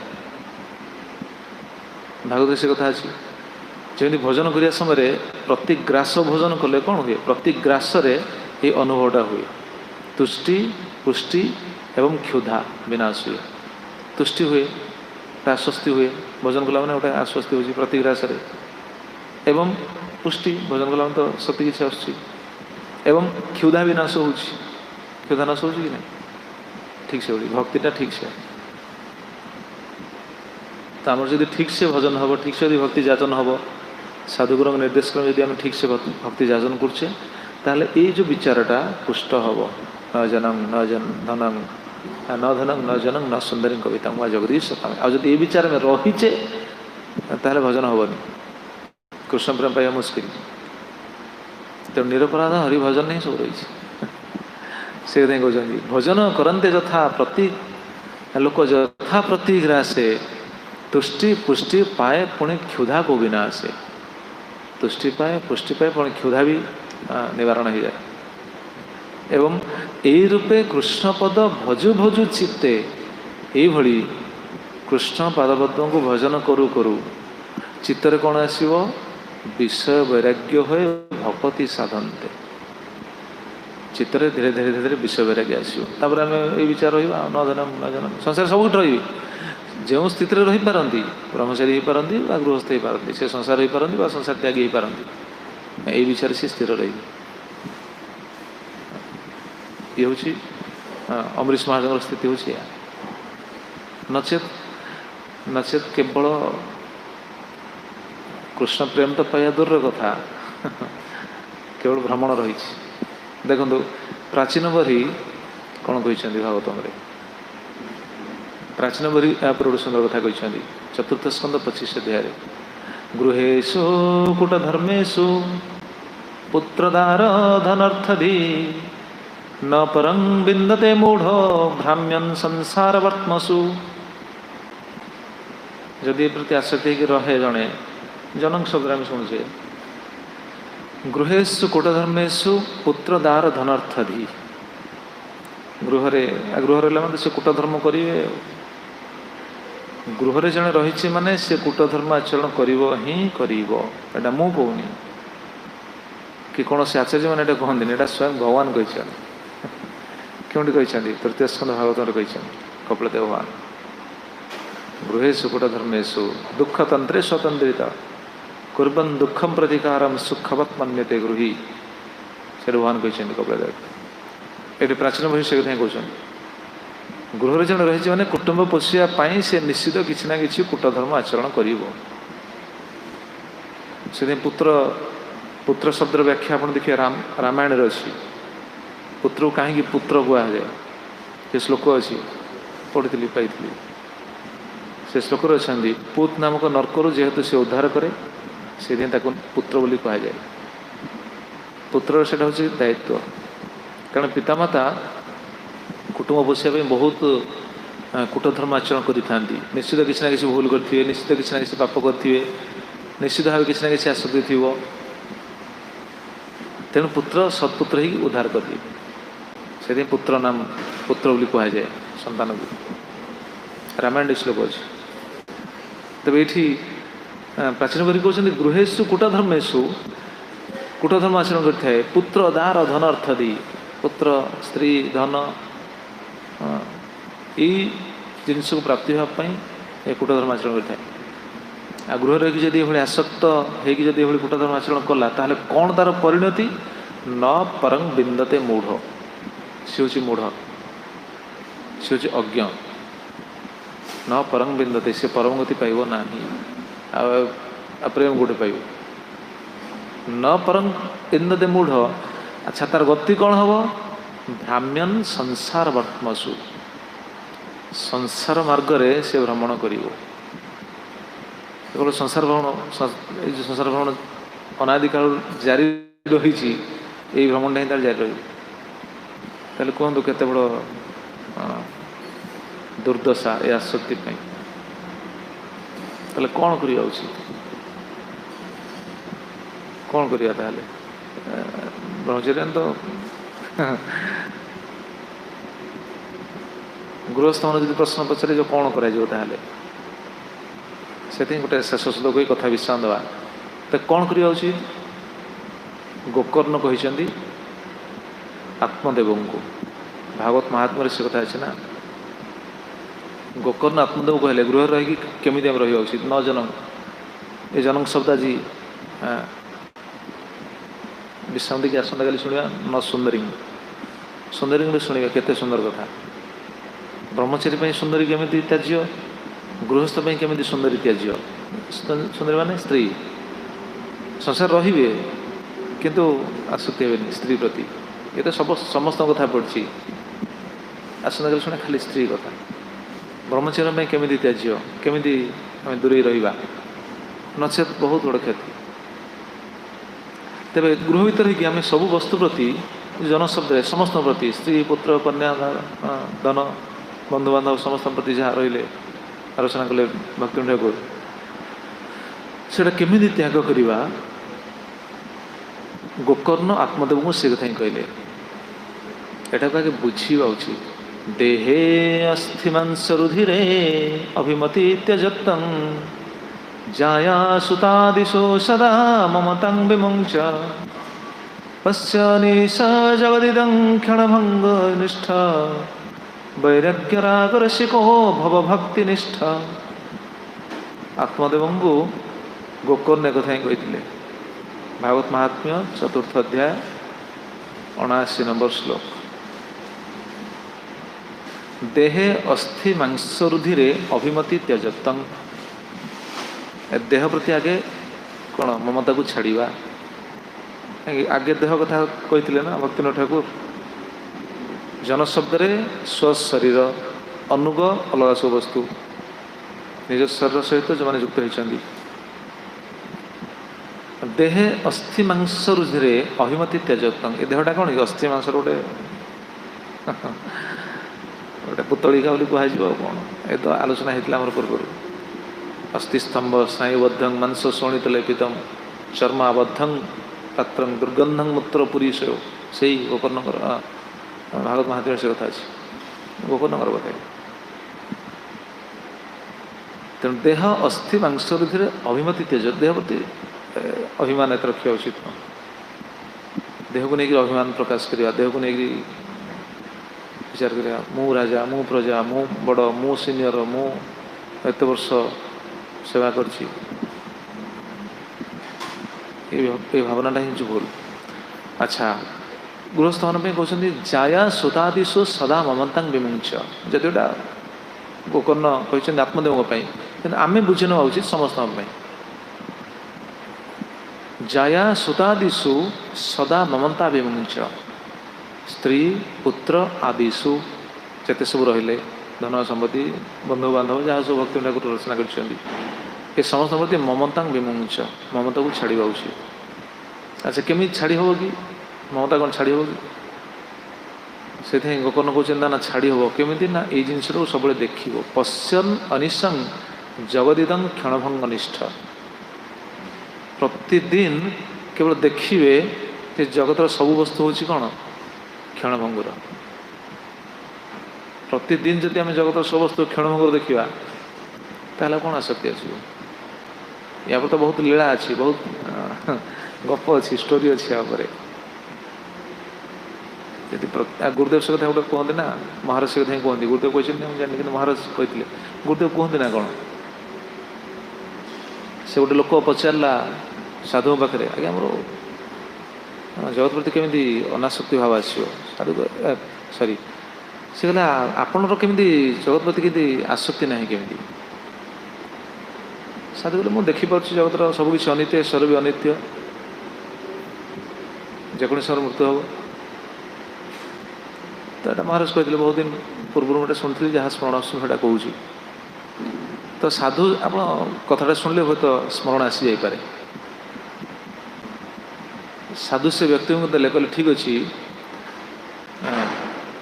कहले तुम्हें बर्तमान कौन ତାଙ୍କର ଶରୀର ଅସୁସ୍ଥ ହେଲା ନା କ'ଣ, କହିଲେ ତୁମେ ମରିଯିବ ବର୍ତ୍ତମାନ, କେତେ ଦିନ ଭିତରେ ମରିଯିବ। ତାକୁ ଗୋଟେ ମେଡ଼ିସିନ ଦେଲେ, କହିଲେ ଏଇ ମେଡ଼ିସିନଟା ଖାଇବ ଏବଂ ତାର କ'ଣ ଭାଗ ମାପ ତାକୁ କ'ଣ ବଢ଼େଇ ବଢ଼େଇ ଦେଲେ, ଏତିକି ଅଧିକା ଖାଇ ଖାଇଯିବ। ତାପରେ ସେ ଲୋକ ସେ ମେଡ଼ିସିନ ଖାଇ ଖାଇ ଖାଇକି ତାର ସଂସାର ପ୍ରତି ଆସକ୍ତି ବିଲକୁଲ କମିଲା। କାହିଁକି? ତାପରେ ସାଧୁ ଯାଇ ତାକୁ ମିଶିଲା ପରେ ପଚାରିଲେ ତୁମର ଆଉ ଆସକ୍ତି ଅଛି ନା? ଆଜ୍ଞା କ'ଣ ଆସକ୍ତି, ମୁଁ ତ ମରିତ ଯିବି, ଆଉ କ'ଣ ଆସକ୍ତି, ମୁଁ ତ ଦେଖିପାରୁଛି ମୃତ୍ୟୁ ଆସିଛି। ଆଉ ମହାରାଜ ଏଟା କୁହନ୍ତି, ବହୁତ ଦିନ ତଳେ ଶୁଣିଥିଲି, ମୋର ଠିକ୍ ସେ ମନେ ପଡ଼ୁନି, ଆପଣଙ୍କ ସ୍ମରଣ ଆସିଲେ ବୁଝିବେ, ନହେଲେ ପରେ କେତେବେଳେ ଶୁଣିଲେ ମହାରାଜଙ୍କ କ୍ଲାସ୍ ଶୁଣିବେ, ବୁଝିପାରିବେ। ଗୁରୁଦେବଟା କହିଥିଲେ ନା କ'ଣ ମନେ ଅଛି ପ୍ରଭୁ, ଆପଣଙ୍କର କାହାର ମନେ ଅଛି? ଗୁରୁଦେବ କହିଥିଲେ ଏ କଥା। ତ ସେ ମେଡ଼ିସିନଟାକୁ 2 ପାନ ଖାଉଥିଲେ, ତାପରେ ତାକୁ ଡବଲ ଡୋଜ୍ କରିକି ଖାଇଲେ। ଏଭଳି ଖାଇ ଖାଇ ଖାଇ ଗଲେ, ତଥାପି ତାଙ୍କର ଆସକ୍ତି କ'ଣ ବଢ଼ି ଯାଉଥିଲା, ତାପରେ କମିଲା ନା କ'ଣ। ତାପରେ ସେ କହିଲେ ହଁ ମୁଁ ଦେଖିପାରୁଛି ମୃତ୍ୟୁ ସମୟ ଆସି ପହଞ୍ଚିଲେ ନା କ'ଣ ଆସକ୍ତି। ସେ କଥା କହୁଛନ୍ତି ପଶ୍ୟ ଅନିଶଂ ଜଗଦିଦଂ କ୍ଷଣଭଙ୍ଗ ନିଷ୍ଠ। ପ୍ରତିଦିନ ଜଗତକୁ ଦେଖିବା ଉଚିତ, ସବୁକିଛି ହେଉଛି କ୍ଷଣଭଙ୍ଗୁର। ପ୍ରହ୍ଲାଦ ମହାରାଜ ସେ କଥା କହୁଥିଲେ। ଆଚ୍ଛା, ଖାଲି କ୍ଷଣଭଙ୍ଗୁର ଦେଖିଦେଲେ ହେଇଯିବ କି? କ୍ଷଣଭଙ୍ଗୁର ଦେଖିଲେ ବି ହେବନି। ବୈରାଗ୍ୟ ରାଗ ରସିକ ଭବଭକ୍ତି ନିଷ୍ଠ। ବୈରାଗ୍ୟ ରାଗର ରସିକ ହେବା ପାଇଁ ପଡ଼ିବ, ବୈରାଗ୍ୟ ଆଚରଣ କରିବାକୁ ପଡ଼ିବ। ଏବଂ ବୈରାଗ୍ୟ ଖାଲି ସିନା ହେବ କି? ବୈରାଗ୍ୟ ହେବନି, ସେଥିପାଇଁ ଭକ୍ତିନିଷ୍ଠ ହେବା ପାଇଁ ପଡ଼ିବ। ଭକ୍ତିନିଷ୍ଠ କେମିତି ହେବେ? ଭଗବାନ ପାଖରେ ସମ୍ପୂର୍ଣ୍ଣ ମନ ଲଗାଇବା ପାଇଁ ପଡ଼ିବ, ଭଗବାନ ପାଖରେ ସମ୍ପୂର୍ଣ୍ଣ ସମର୍ପିତ ହେବା ପାଇଁ ପଡ଼ିବ। ଆଉ ସେଇଥିପାଇଁ ତ ମହାପ୍ରଭୁ ଆଣିଦେଲେ କେବଳ ନାମ, ଆଉ କିଛି ନାହିଁ। ଏ ନାମରେ ହିଁ ସବୁ ଅଛି। ନାମକୁ ଯଦି ଆମେ ଠିକ୍ସେ ନିରପରାଧ ଭାବେ ଯଦି ହରିଭଜନ ହେବ, ତେବେ ଏଟା ସମ୍ଭବ, ନଚେତ୍ ହେବ। ବର୍ତ୍ତମାନର ସ୍ଥିତି କ'ଣ କି? ବର୍ତ୍ତମାନ ସ୍ଥିତି ହେଉଛି ଖାଲି ପରସ୍ପରକୁ ଦେଖିକି ଖାଲି ଆମେ କ'ଣ ପଛକୁ ଫେରୁଛେ, ଆଗକୁ ଯାଇପାରୁନି। ଆଉ ସିଏ ତ କରୁନି, ମୁଁ କାହିଁ କରିବି? ସିଏ ତ ସଂସାର ଭିତରେ ତ ସିଏ ତ ଆସକ୍ତି ରହିଛି, ସିଏ ତ ତା ପୁଅ ପାଇଁ ଏତେ କାର୍ଯ୍ୟ କଲାଣି, ଏତେ କାର୍ଯ୍ୟ କରିଛି, ମୁଁ କାହିଁ ନ କରିବି? ଏ ପରସ୍ପରକୁ ଦେଖିକି ଆମେ ଏଇଭଳି କ'ଣ ଭକ୍ତି ମାର୍ଗରେ ଅଗ୍ରଗତି କରିବା ପାଇଁ ଚାହୁଁନି, ପଛକୁ ଫେରୁଛେ। ଯଦି ଭକ୍ତି ମାର୍ଗରେ ଅଗ୍ରଗତି କରିବା ପାଇଁ ଆମର ଇଚ୍ଛା ହୁଏ, ତାହେଲେ କ'ଣ କରିବା ଉଚିତ? ଅନ୍ୟର ସାଧନ ଭଜନକୁ ଦେଖି, ଅନ୍ୟର ସେବା ଭାବକୁ ଦେଖି, ସେଇ ଦୃଷ୍ଟିରେ ଆମେ ଆଗକୁ ବଢ଼ିବା ପାଇଁ ପଡ଼ିବ। ସିଏ ଆସୁନି, ମୁଁ ଆସିବିନି। ସିଏ ଜପ କରୁନି, ମୁଁ ଜପ କରିବିନି। ସିଏ ଅଧ୍ୟୟନ କରୁନି, ମୁଁ କରିବିନି। ତାର ଆସକ୍ତି କଟୁନି, ମୁଁ ମଧ୍ୟ କଟେଇବିନି। ତାହେଲେ ଆମର କ୍ଷତି ନା, ଏଇଟା ଠିକ୍ ନୁହଁ। ଆମେ ଦେଖିବାକୁ ସିଏ କରୁଛି, ମୁଁ କାହିଁ ନ କରିବି? ସିଏ ଏତେ ସେବା କରୁଛନ୍ତି, ମୁଁ କାହିଁ ନ କରିବି? ସିଏ ଏତେ ଭଜନ କରୁଛନ୍ତି, ମୁଁ କାହିଁ ନ କରିବି? ଯଦି ଏଇ ବିଚାର ଆସିବ, ତାହେଲେ ଭଗବାନ ସାହାଯ୍ୟ କରିବେ, ସାଧୁଗୁରୁଙ୍କ କୃପାଟା ଆସିବ। ଧୀରେ ଧୀରେ ଭବ ଭକ୍ତିନିଷ୍ଠ ଆମେ ହେଇପାରିବା। ନଚେତ୍ ଭକ୍ତିନିଷ୍ଠ ଆମେ ହେଇପାରୁନେ କାହିଁକି? ଏଇଥିପାଇଁ ନା, କେବଳ ପରସ୍ପରକୁ ଦେଖିକି ଆମର ଶିଥିଳ ଭାବ ଆସୁଛି। ଆଉ ପରସ୍ପରକୁ ଦେଖିକି ଦୃଢ଼ ବି ହେଇପାରିବା ଉତ୍ତମ ଅଧିକାରୀଙ୍କ ଆଚରଣକୁ ଦେଖି। ଆଚାର୍ଯ୍ୟମାନଙ୍କର ଆଚରଣ ଦେଖନ୍ତୁ, ପ୍ରଭୁପାଦ ଏହା କରିପାରିଥିଲେ, ଗୁରୁଦେବ ଏଇଟା କରୁଥିଲେ, ଆମେ କାହିଁ ନ କରିବା? ଗୁରୁଙ୍କର ଆଦେଶକୁ ଆମେ କାହିଁ ପାଳନ ନ କରିବା? ଏଇଟା ବିଚାର କରିବା ଉଚିତ। ଗୁରୁଙ୍କର ଆଦେଶ ଯାହା ଅଛି ସେଇଟା ସ୍ୱୀକାର କରିବା ଉଚିତ। ପ୍ରଭୁପାଦ ନିର୍ଦ୍ଦେଶ ଦେଇଥିଲେ, ସେଥିପାଇଁ ଗୁରୁଦେବ ରାତି ଯେତେ ହେଉ ଟ୍ରାନ୍ସଲେସନ୍ କରିକି ଶୋଉଥିଲେ। ଆମେ ସେଇଟା ଦେଖିବା ଉଚିତ। ସେ ଯେମିତି ଗୁରୁଙ୍କ ବାକ୍ୟଟାକୁ ପାଳନ କରୁଛନ୍ତି, ମୁଁ ସେମିତି ଗୁରୁଙ୍କ ବାକ୍ୟ ପାଳନ କରିବି। ଗୁରୁଦେବ କହିଛନ୍ତି ମଙ୍ଗଳ ଆରତୀ ଆସ, ଗୁରୁଦେବ କହିଛନ୍ତି ଜପ କର, ମୁଁ ଗୁରୁଦେବଙ୍କ କଥାରେ ପାଳନ କରିବି। ମ୍ୟାନେଜମେଣ୍ଟର ନିୟମ ଯାହା ହେଉଛି ହଉ, ମୁଁ ମୋ ହିସାବରେ ଚାଲିବି, ସାଧନ କରିବି। ଏଇଟା ହେଉଛି ଭକ୍ତିନିଷ୍ଠ। ଆମେ ଭକ୍ତିନିଷ୍ଠ ହେଇପାରୁନେ କାହିଁକି? ଅଲଗା ବ୍ୟକ୍ତିକୁ ଦେଖିକି,